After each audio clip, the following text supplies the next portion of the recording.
After the invention of the cotton gin, the threat of sale loomed larger than ever before, and laws were passed to keep slaves under a tighter watch.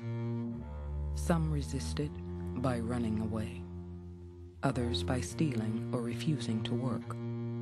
A very few saw no other alternative but to take up arms.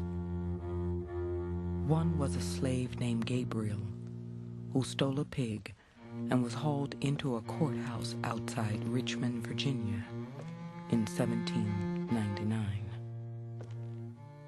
Gabriel was caught stealing a pig. Instead of accepting the abuse, which of course every slave was supposed to accept, he threw the man to the ground, wrestled him to the ground, and bit off the better part of his left ear. That, of course, was a capital crime. Pig stealing was a common occurrence. Biting white people was something that it was not encouraged for black Virginians to do. Gabriel was convicted of attacking and maiming the white man who caught him.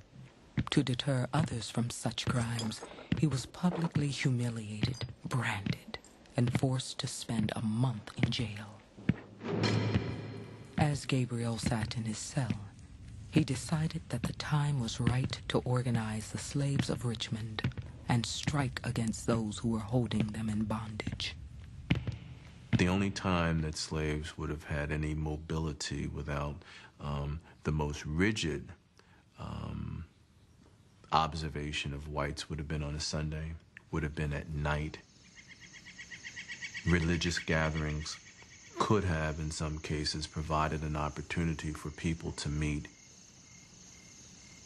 We must never forget that any kind of move toward liberation among blacks was a question of life and death. Like all revolutionaries, Gabriel seemed to have very little concern for violence and danger.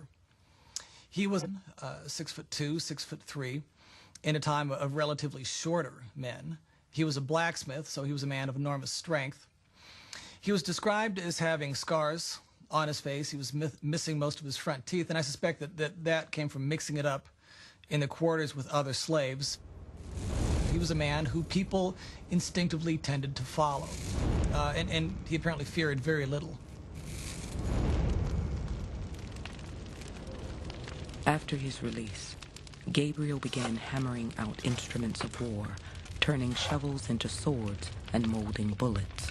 Through most of the year 1800, he recruited soldiers for a rebel army. All the whites were to be massacred, except the Quakers, the Methodists, and the Frenchmen, and they were to be spared on account of their being friendly to liberty. They intended also to spare all the poor white women who had no slaves. Ben Woolfolk, conspirator.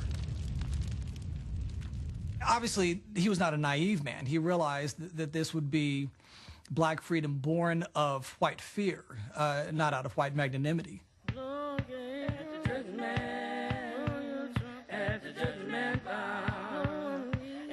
1,000 men was to be raised from Richmond, 600 from Ground Squirrel Bridge, and 400 from Goochland.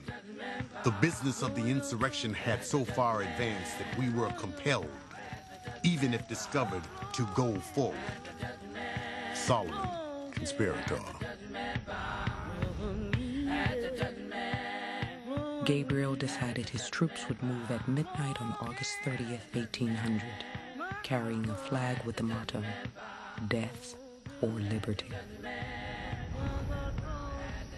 We can imagine what it was like on that day in August in 1800, with scores of African Americans gathering on a Sunday to create this rebellion with picks and axe and knives and clubs, and what it must have been like for them, prepared to strike and yet unable to strike. That very evening, one observer wrote, there came on the most terrible thunderstorm accompanied with an enormous rain. Rivers swelled, roads and bridges washed away, And when it became clear that the business, as it was called, would be impossible in the store, Gabriel tried to postpone the revolt. But before morning, the plot was betrayed by 2 slaves. What's phenomenal is how close it got. If the accounts and the inferences we can make about the numbers, that it lasted so long before any betrayal is quite extraordinary.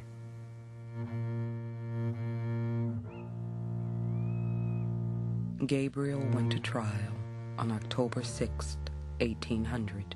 He refused to testify or to explain his actions, but one of the rebels did make a statement. I have nothing more to say in my defense than what General Washington would have had to offer had he been taken by the British and put to trial. I have adventured my life in endeavoring to obtain the liberty of my countrymen, and I am a willing sacrifice in their cause.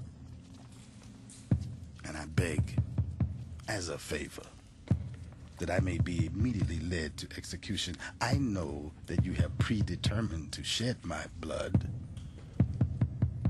Why then, all this mockery of a trial?